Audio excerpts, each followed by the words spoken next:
Alam mo ba kung paano gawing automatic ang pagsasave? I-introduce ko sa iyo ang concept ng invisible money. Ito yung invisible amount like 50 pesos ang magiging invisible sa iyo.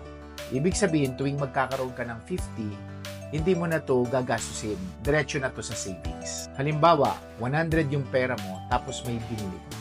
Kung sinuklian ka na may kasamang 50 pesos, automatic itatabi mo na siya at hindi mo na gagastusin. Alisin mo na siya agad sa isip mo. Kaya siya magiging invisible money. Kaya every time na may mahahawakan ng 50, parang wala din.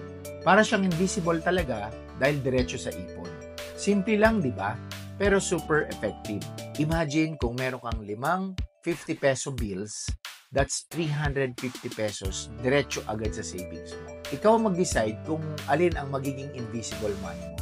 Pwedeng 50, 100, or 200. And once na nag-decide ka, itatak mo na lagi sa isip mo. Para every time na may ganun kang mahahawakang value, itatabi mo na agad.